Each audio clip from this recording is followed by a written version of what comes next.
guys, assalamualaikum warahmatullahi wabarakatuh. Salam sejahtera bagi kita semua. Seperti biasa, Jeng Didi bakal menemani kalian untuk mengulas beberapa informasi maupun berita yang terbit di koran Harian Rakyat Benteng. Nah, tepatnya hari ini Selasa 20 April 2021 di bulan puasa atau di bulan Ramadan 1442 Hijriah. Nah, ada apa ya di Benteng hari ini?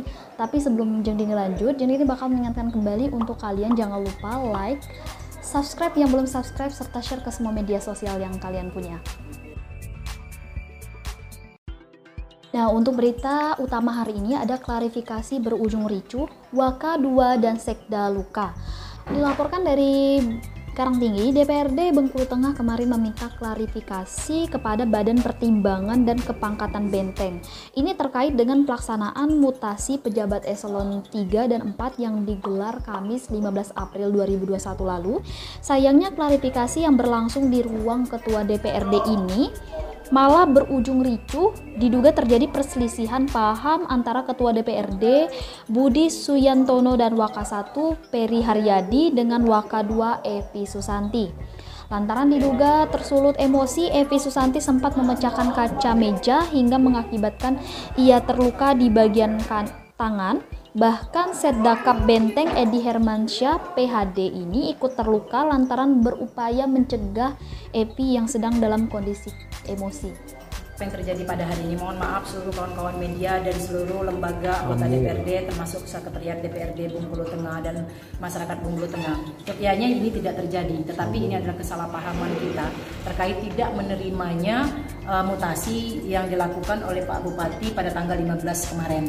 Dan saya secara pribadi menerima hak prerogatif Bupati ketika ada pergantian di dalam lingkungan sekretariat. Ada dua pimpinan yang tidak menerima itu, makanya tadi ada perselisih pahaman dengan kami. Pernyataan atau klarifikasi ya teman-teman pimpinan DPR dari Nasdem dan PDIP mempertanyakan terkait atas nama Donin yang sekarang sebagai Kabar Keuangan. Nah, kalau saya sampaikan tadi itu adalah hak prerogatif Bupati.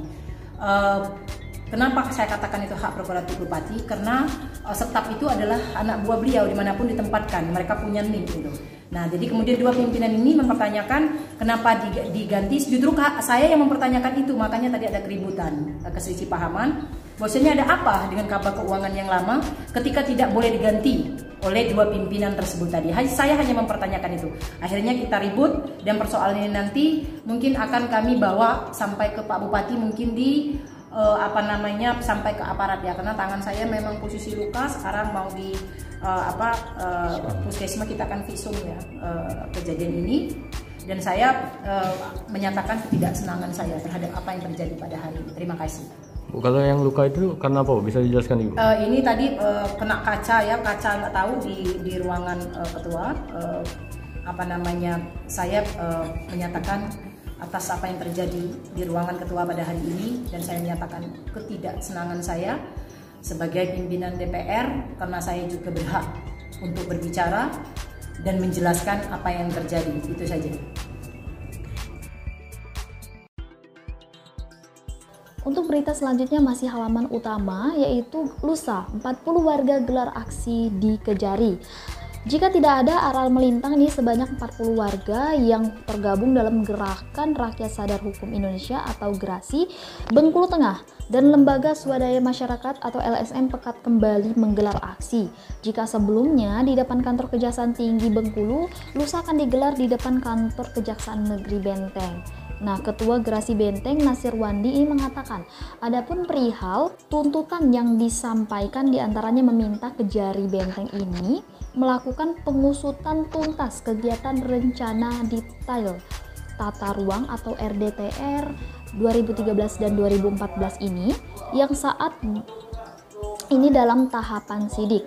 Nah, lalu pengusutan adanya penarikan retribusi tenaga kerja asing, terus ada pengusutan terhadap pematang lahan rumah susun. Selanjutnya ada memeriksa tim audit BPK terhadap audit seluruh kendaraan dinas. Selanjutnya ada pengusutan dugaan sogok atas suap atas pembuatan peraturan daerah jalan batubara. Terus yang terakhir ada pengusutan reklamasi oleh tambang batubara. Kepala Kesatuan Bangsa dan Politik atau Kesbangpol Benteng, Eka Nurmeni SEMPD, ini mengaku telah menerima informasi terkait akan dilaksanakan atau dilakukan aksi. Nah, ia mengimbau agar pelaksanaan aksi dapat berjalan aman dan kondusif.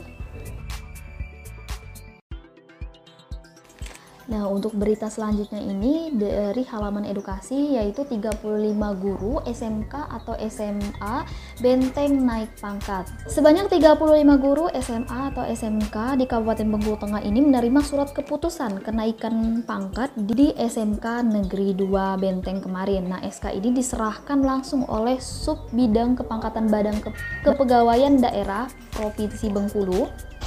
Baik, hari ini Subdit Pangkat BKD Provinsi Bengkulu komitmen dengan pelayanan prima, dan bertepatan dengan bulan suci Ramadan ini kita lakukan pelayanan safari Ramadan, dan Benteng adalah kabupaten yang pertama kami jangkau hari ini. Besok beberapa kabupaten yang lain, dan insya Allah kami tuntaskan dalam seminggu ini. Nah, SK kenaikan pangkat ini kami bagikan untuk tahap yang pertama. Nanti ada yang tahap kedua bila mana BKN sudah memberikan persetujuan teknis terhadap yang bersangkutan. Nah, ini memang kami inisiasi sejak tahun 2017, cuma beberapa yang bisa terrealisasi baru hari ini kita bisa lakukan, dan harapannya memang kita nanti bisa berikan langsung kepada sekolah-sekolah. Karena kenaikan pangkat itu adalah penghargaan, maka kita ingin bahwa penghargaan itu betul-betul dirasakan oleh guru-guru, tenaga pendidik yang ada. Terlebih letak demografi kita yang jauh dan lain sebagainya, bila mana kami diberikan kesehatan, kami dimudahkan urusan, kami akan jangkau walaupun di mana itu tempatnya. Mungkin itu. Untuk di Bengkulu Tengah ada berapa total SK, Pak? 35 yang kita serahkan hari ini. Ya, itu tahap pertama. Nah, untuk berita terakhir hari ini dari Liputan 11 RBT, ini puluhan hektar lahan sawah alih fungsi jadi kebun sawit. Lantaran tidak ada irigasi ini, mengakibatkan puluhan hektar lahan persawahan di Desa Pandang Ulak, Tanjung, Kecamatan Talang 4 ini alih fungsi menjadi lahan perkebunan sawit. Nah, ini telah terjadi sejak tahun 2011 lalu sampai sekarang. Nah, Abdu selaku Kades Padang Ulak Tanjung ini menuturkan sawah yang masih ditanami padi hanya seluas 10 hektar. Nah, sementara sisanya menjadi rawa. Sawah tersebut menjadi rawa dikarenakan tidak adanya siring induk untuk pengairan atau irigasi. Sehingga jika terjadi hujan akan ada genangan air, dan sebaliknya jika cuaca panas maka tanah akan kering. Nah, itu saja berita hari ini yang terbit hari Selasa 20 April 2021. Untuk kalian yang ingin lebih lengkap lagi beritanya, bisa berlangganan koran dengan cara menghubungi karyawan yang bertugas atau datang langsung ke kantor harian Rakyat Benteng. Dan tidak hanya itu saja, bisa kalian kunjungi website kami, website resmi Rakyat Benteng. Nanti Jeng ini bakal taruh di description box, bisa diklik atau langsung ketik di pencarian Anda rakyatbenteng.com. Dan jangan lupa untuk follow semua media sosial kami dari Facebook, Twitter maupun Instagram, dan jangan lupa untuk subscribe channel kami bagi yang belum subscribe, dan jangan lupa like, comment, and share ke semua media sosial yang kalian punya. Saya Jadi dan kurang bertugas mengucapkan terima kasih dan wassalamualaikum warahmatullahi wabarakatuh.